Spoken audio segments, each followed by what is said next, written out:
Баршаларыңызға қайырлы күн. Бүгін сіздермен мінсіз керемет болып шығатын круассандар дайындайтын боламыз. Сырты қатарлап, дәмі өте керемет болып шығады. Жасалу жолы өте оңай. Міндетті түрде жасап көріңіздер. Ең алдымен ыдысымызға жылы сүтімізді құямыз, және де жылы су. Ыстық болмауы қажет, және де құмшекер, және де шым тұзымызды саламыз. Мен құмшекермен бірге салдым тұзды, және де құрғақ ашытқымызды саламыз. Енді венчиктің көмегімен жақсылап араластырып, ашытқымыз бен құмшекерімізді ертіп алатын боламыз. Сүт ыстық болса, ашытқыларыңыз пісіп кетеді, көтерілмей. Сондықтан орташа температурада болуы қажет. Жақсылап араластырып алдық. Енді бетіне пищевой пленка жауып қойып қоятын боламыз. 15 минутқа қойып қойсаңыздар, құрғақ ашытқыларыңыз ашып, опораларыңыз өте керемет болып шығады.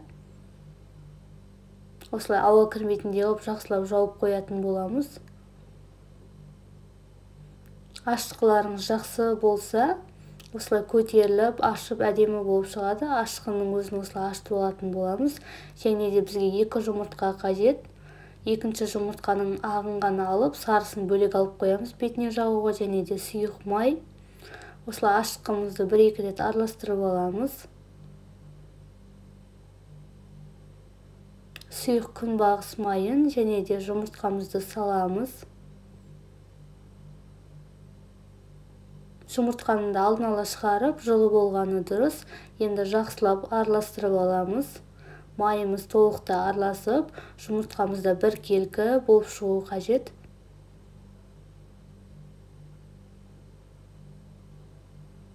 Жақсылап венчиктің көмегімен араластырып аламыз.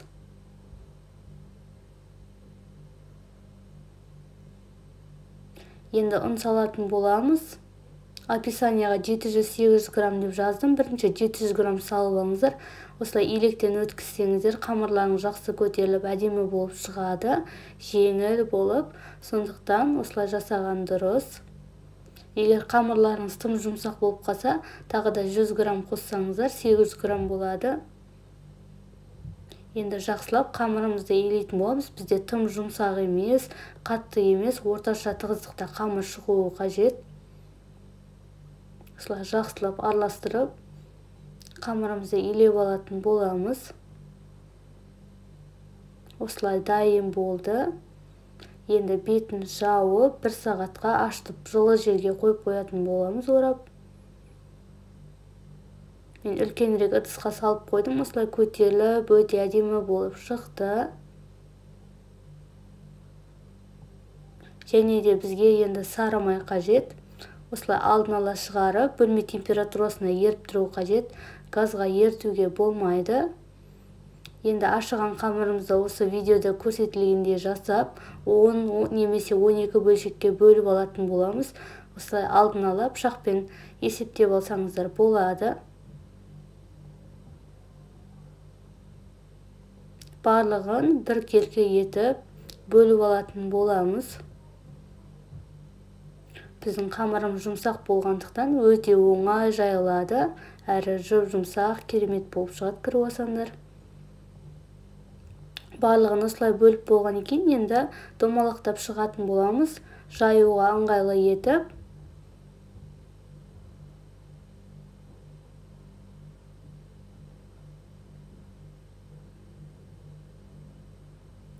Барлығын осылай домалақтап алдық. Енді біртіндеп жаятын боламыз. Қалған бетін шашықпен жауып қойсаңыздар болады. Енді қамырымызды жұп-жұқа етіп, домалақтап жайып алатын боламыз. Барлығын бірден жайып, дайындай беретін боламыз. Бөлек-бөлек қойған дұрыс. Бірінің үстіне қоятын болсаңыздар, арасына міндетті түрде ұн себіңіздер, әйтпесе жабысып қалады. Осылай барлығын жұқалап жайып шықтым.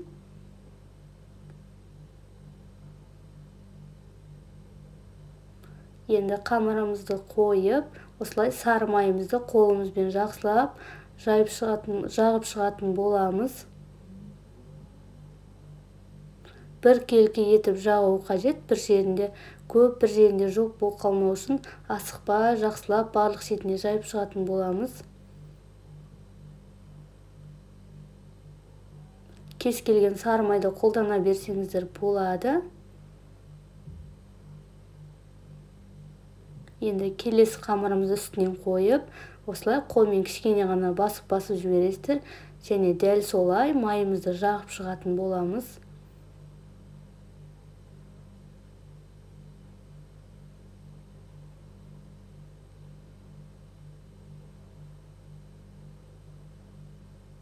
Осылай барлық шетіне жағып шықтық. Енді үстінен үшінші қамырымызды салып, оған да дәл солай жасаймыз.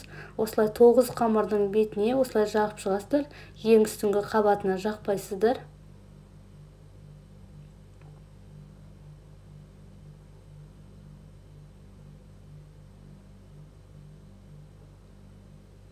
Майды есептеп, осылай 10 қамырға жететіндей қылып жағып аласыздар.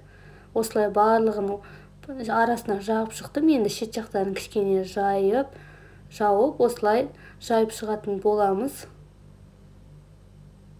Осылай қамырымды үлкен етіп жайып алдым. Үстінен басып шығасыздар, ары бері.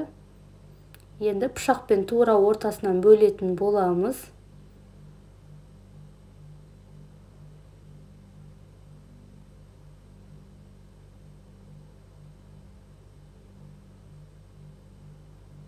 Енді бөлінген қамырдың тағы да тура ортасынан бөлеміз, және де осылай ұзыншалап видеода көрсетілгендей бөлетін боламыз. Егер сіздер үлкен қып жасағыларыңыз келсе, жуандау қып бөлесіздер, ал кішкентай етіп жасағыларыңыз келсе, өте жіңішке ұзын қып бөліп аласыздар. Арасына вареный сгущенка, қалаған шоколадтарыңызды салсаңыздар болады. Ештеңе салмасаңыздар да өте дәмді болып шығады. Видеода көрсетілгендей асты жағын кесіп, содан кейін осылай орап шығатын боламыз. Тағы да бір рет көрсетейін сіздерге. Осылай бөлсеңіздер үлкен болып көрінеді. Осылай орап шығатын боламыз. Мен үлкен және де кіші деп формада жасадым. Барлығын осылай дайындап алдым. Енді противенімізге салып, бетіне тек қана жұмыртқаның сарысын жағатын боламыз. Сонда круассандарымыз қызарып, өте әдемі болып піседі. Осылай шет жақтарына, барлық шетіне бір келкі жақсаңыздар, өте әдемі көрінеді.